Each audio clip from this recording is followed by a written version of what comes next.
할렐루야.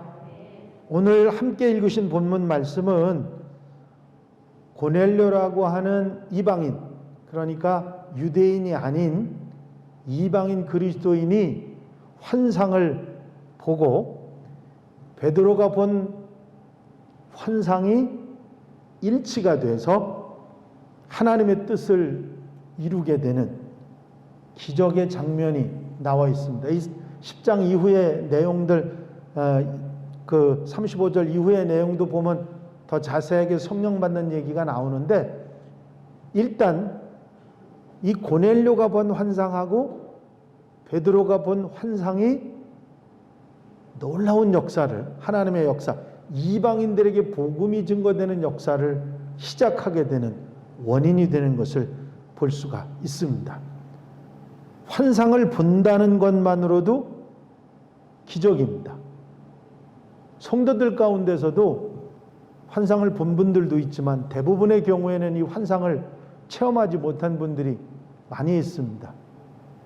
저도 실제로 환상을 봤기 때문에 환상이 있다고 하는 것을 여러분들에게 분명히 이야기할 수 있어요. 환상은 눈에는 보이는데, 눈에 보여요. 진짜 보입니다. 그래서 내용, 말도 듣고 얘기도 다 보이는데, 제가 본 환상의 경우입니다. 지금 내가 눈으로 보는 이 강대상이나 이런 건 다 그냥 그대로 있어요. 여기에 환상이 나타나서 저에게 보여졌습니다. 소리도 들려요. 하도 믿겨지질 않아서 제가 앞에 있는 문을, 벽에 있는 문을 이렇게 열고 나가봤습니다. 나가봐도 계속 보이는 거예요. 들어와서 보면 보이고. 그래서 그 자리에 앉아서 그걸 끝까지 들었습니다. 내용을 보고. 제게 그런 환상을 보도록 하나님이 허락하셨던 이유는, 저도 의심이 굉장히 많았거든요. 아주 젊었을 때 얘기니까 의심이 많으니까 환상이나 이런 좀 그 비과학적인 이야기들은 잘 믿지를 못했어요. 그래서 그때는 환상이 있다 그러면 이러든 제가 확실하게 보고 분명하게 환상이 있다고 누구에게든지 말하게 됐습니다. 여러분들이 환상이 의심이 되거들랑 하나님의 능력이 무한하시다는 걸 생각을 하시고, 그리고 우리 성내동 전통시장 한번 가보세요. 길바닥에 보면 환상이 거기 보여요. 그죠? 뭔 얘기인지 모르셔? 아셔? 그 동네 길바닥에 가보셨어? 여기 그 전통시장에 가면 상호가요. 지나가는 집 상호가 길바닥에 보여요. 그거를 제가 이렇게 보면서 그 생각했어요. 사람도 이런 환상을 만들어내는데 전능하신 하나님이 그까짓 거 하나 못 보여주시겠냐. 아니, 그 사람이 만들어내는 환상이에요, 그거. 근데 소리가 들리게까지는 못했지. 들리게까지 할 수는 있어요. 이제는 과학으로 그게 가능해지는데, 예전엔 그게 불가능하다고 생각했는데 이제는 현실에서도 불가능한 얘기가 아니고, 하나님께서는 전능하신 분이기 때문에 그보다 더한 일도 하실 수 있는 분입니다. 이제 환상이라는 얘기가 그렇게 복잡한 얘기가 사실 아니에요. 전에는 그걸 보여주고 얘기할 수도 없었는데 이제는 그 얘기를 확실하게 말할 수 있어요. 우리도 할 수 있으니까. 근데 하나님처럼 완벽하지는 못하지만 그런 부분이 있는 거예요. 그런데 이때 당시에, 이 성경이 쓰여지던 이 당시에 이 초대교회 상황에서 이게 얼마나 대단한 기적이었는가 하는 생각을 해보십시오. 아니, 꿈하고 환상하고는 다릅니다. 여러분, 그게 꿈이지 그렇게 생각하는데 꿈은 아니에요. 꿈하고 환상하고는 전혀 달라. 환상은 내가 의식이 있어요. 의식이. 내가 자는 게 아니고 의식이 있어서 내 눈에 보이는 현상이거든요. 제가 전통시장 길바닥에 이렇게 화면 나오는 거, 그게 환상이라고 하는 얘기가, 예를 들어서 여러분들한테 설명하느라고, 우리 집사람은요, 그걸 이렇게 밑에 글씨가 나오는 걸 보고서는 도대체 이게 어디서 생긴 건지, 길바닥에 눕는 건데 이게 어떻게 생긴 건지, 그리고 한참을 찾더라고요. 그래서 제가 그 위에 있는 걸 이렇게 보여줘서 거기서 빛이 나와가지고 그렇게 되는 거라고. 하나님이 그까지 빛 못 만드시겠어요? 아니, 대답들이 없으셔. 마스크를 써서 아멘을 못 하시나. 이런 놀라운 역사를 고넬료도 체험하고 누구도? 베드로도 체험하는 게 그게 딱 맞지 않습니까? 절대로 베드로는 고넬료가 청한데도 갈 사람이에요, 안 갈 사람이에요? 안 갈 사람이에요. 어디 이방인들에게 내가 가겠느냐, 그리고 안 갈 사람입니다. 그런데 베드로에게는 하나님이 거룩하다고 한 걸 네가 속되다고 하지 말라, 그리고 미리 보여주시고, 고넬료가 사람을 보냈어요. 사람 보내라고 하니까 보냈어요. 그게 딱 맞은 거. 아, 하나님이 이 고넬료의 집에 가라고 그 환상을 내게 보여주신 것이구나 한 것을 안 거죠. 하나님의 개입이 아니었다면 이루어질 수 없는 기적이 일어났던 것입니다. 선교사님이 선교 편지를 보냈어요. 뭐라고 보냈느냐면, 선교사들이 제일 힘든 게 뭐냐면 풍토병이에요. 그 나라 풍토병. 그 풍토병이 걸리면 그 나라 사람들은 아무렇지도 않은데 살아나는데, 외국에서 간 선교사들은 풍토병에 걸리면 죽어요. 그렇게 무섭습니다. 이 선교사님이 풍토병에 걸린 거예요. 그런데 풍토병이 걸렸는데 어느 날 갑자기 몸이 좋아지더니 일어났다는 거예요. 감사하다고, 기도해 주셔서 감사하다 그러고 편지를 보냈는데, 그 날짜가 목사님이 철야 기도를 하시다가 지금 우리 그 선교사님, 우리가 보낸 선교사님 위해서 지금 하나님께서 기도하라고 하셨으니까 건강을 위해서 그 기도한 시간이 일어나셨다. 열이 내리고 일어난 시간이 바로 그 시간입니다. 여러분, 그런 일들이 이 선교사님에게만 일어난 게 아니고요, 다른 분들에게도 이런 똑같은 체험을 수없이 많이 한 사람들의 이야기들이 있습니다. 돈이 필요한 어떤 정말 필요한 분에게 하나님께서 사람을 보내서 가라고 그래가지고 와가지고 주고 가는 경우도 있고요. 저도 그런 경험들을 했습니다마는 상상도 할 수 없는 사람을 보내서 하나님께서는 당신의 일을 허락하셔요. 집사람이 자주 하는 얘기 중에 어디서 뭘 먹고 싶어서 어디 가다가 저보고 그럽니다. 내가 지금 먹고 싶으니까 하나님 보내주실 거예요. 그리고 안 사요. 아니, 먹고 싶으면 사. 돈이 없지도 않은데 왜 그러느냐고 내가 옆에서 막 그러면 괜찮아, 하나님 보내주신대. 들어가면 와 있어, 집에. 여러분들 그게 짐작이 됩니까? 아니, 상상도 안 돼요, 저는. 그래서 몇 번 그런 일이 있고 나서는 참 하나님이 음식 주시는 데는 귀신인 분이다. 진짜 대단한 분이다. 그런 생각을 제가 해본 적이 있습니다. 꼭 먹고 싶은 것만. 내 먹고 싶은 건 안 주시는데. 제가 먹고 싶은 건 별로 받아 먹어본 적이 없어요. 근데 집사람은 그런 경험들이 꽤 있습니다.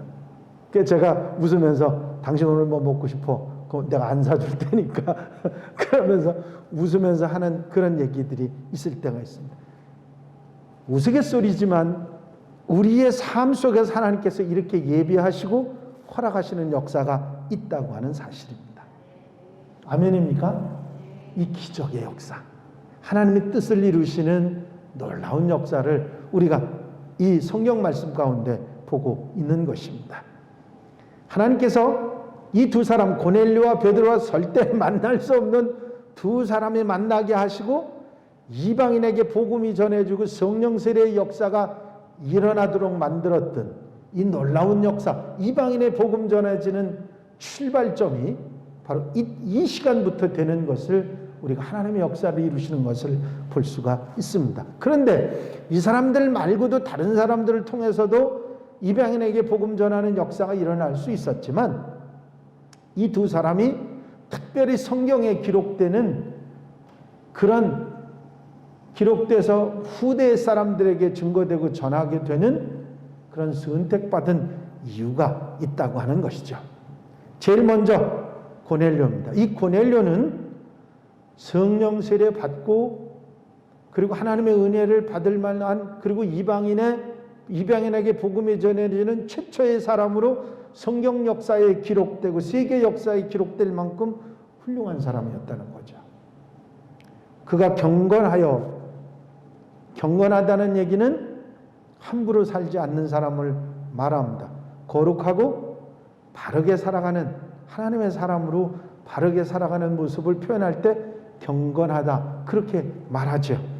그리고 하나님을 경외하며, 온 집안과 더불어 하나님을 경외하며, 이방인이 하나님을 섬기는 일이 쉽지 않은데 이방인이면서 경건하면서 하나님을 잘 섬기는 그런 사람이 고넬료였다. 그리고 백성을 많이 구제하고, 자기 백성이 아님에도 불구하고 이스라엘 백성들을 돌아보고 챙기고 살펴주는 그런 마음이, 너그러운 마음이 있었던 사람이고, 항상 하나님께 기도하는 사람이었습니다. 여러분, 성령의 은혜는 기도하는 사람들에게 주어집니다. 아멘입니까? 그래서 기도가 성도들에게 얼마나 중요한지 우리에게 가르쳐 주는 것이죠. 그래서 하나님께서 내 기도와 구제가 하나님 앞에 기억하신 바가 되었다, 상달되었다, 그런 말씀이죠. 얼마나 훌륭한 사람입니까? 그리고 그가 로마의 관원이고 백부장이고 그런 지위에 있었던 사람인데, 베드로가 오니까 베드로의 발 앞에 엎드립니다. 있을 수 없는 일이에요. 그리고 그 사람들에게 말합니다. 뭐라고 말하는지 여러분들 읽었으면서도 그냥 지나가느라고 잊어버리셨죠? 뭐라고 했는지. 뭐라고 했어요? 이거 아는 분 있으면 내가 선물 드릴게. 에? 아니요. 뭐라고 했느냐면, 우리가 하나님 앞에 있다 그랬어요. 누구 앞에 있다고요? 하나님 앞에 있다. 이야, 대단합니다. 33절 한번 읽어보세요. 33절 찾으셨어요? 10장 33절 읽어보세요. 시작.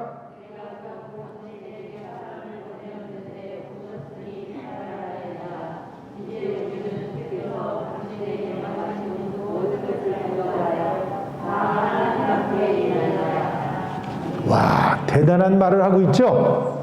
지금 베드로를 보면서 우리가 하나님 앞에 있다고 고넬료는 그렇게 말하고 있어요.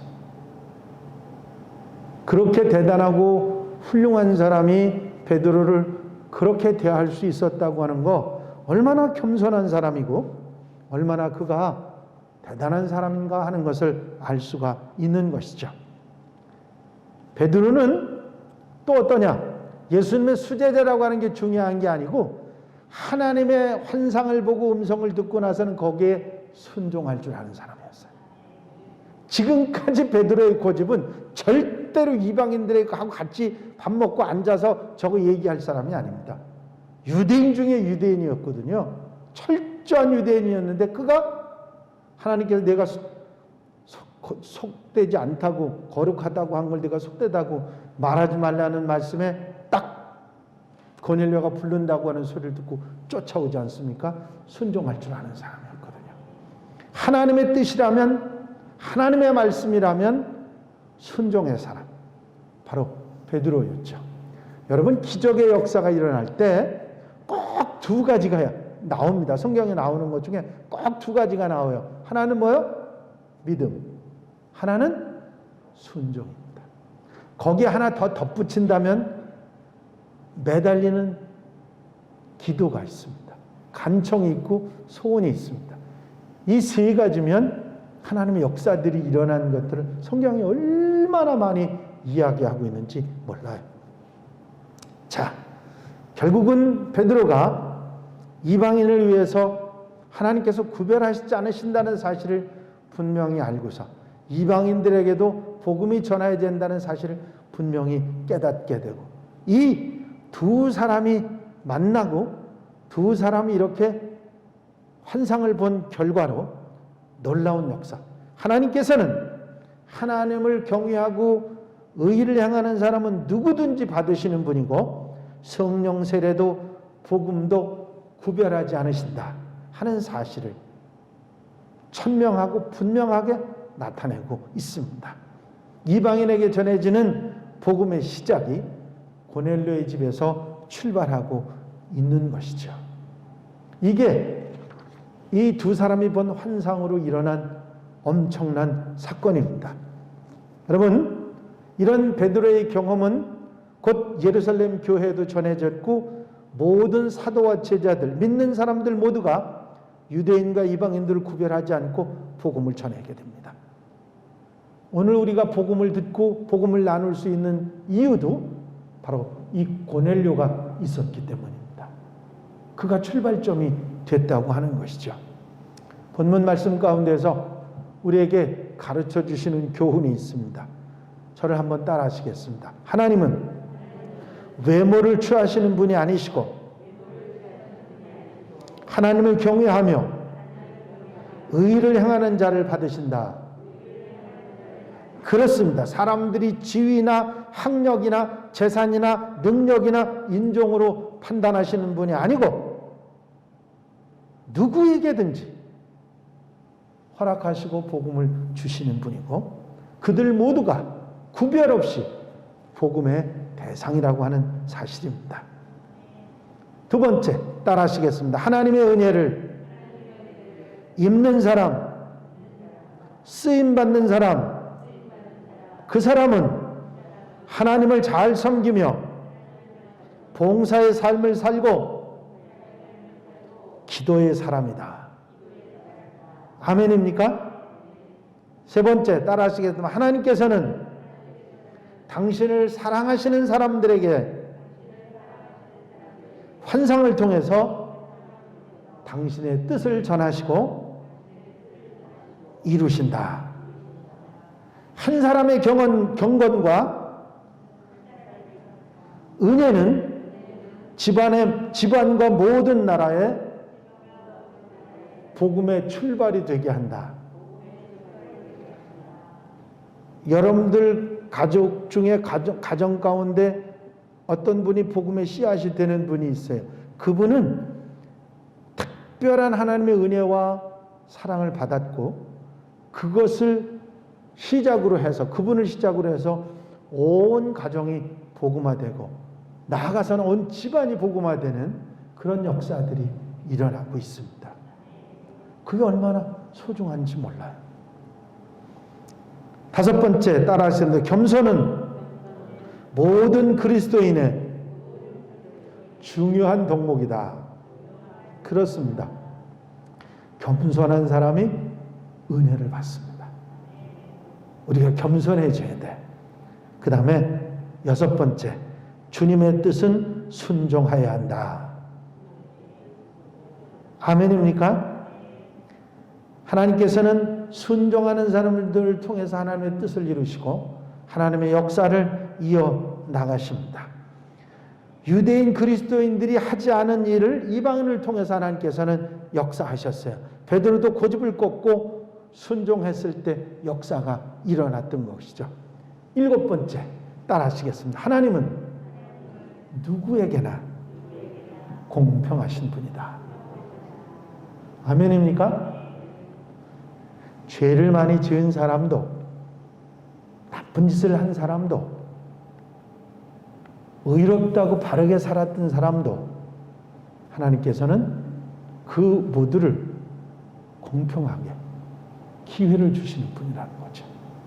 그 사람들이 어떤 인종이든 학벌이든 재산을 가졌든 아니 가졌든 그런 거하고는 아무 상관없이 심지어는 죄인이든 아니든 상관없이 공평하게 하나님께서는 기회를 주시고 복음을 받아들이고 하나님의 사람이 될 수 있도록 인도하시고 받아주시는 분이신 줄로 믿습니다. 그 하나님의 사랑이 우리에게 전해졌고 우리가 그 사랑을 누리고 살게 되는 것이죠. 여러분, 이 아름다운 사랑이 여러분들의 사랑이 되시고 은혜가 되시고, 이런 하나님의 은혜와 사랑을 우리가 받았으니 한껏 나누고 또 베풀고 하는 하나님의 백성들이 되시기를 바랍니다. 하나님 우리에게, 부족한 우리들에게 사랑을 주시고 그 사랑을 나누라 하셨습니다. 우리가 언제나 어디서나 하나님의 그 뜻을 잊어버리지 말고 그렇게 살아가는 하나님의 사람들이 되시기를 바랍니다. 기도드리십니다.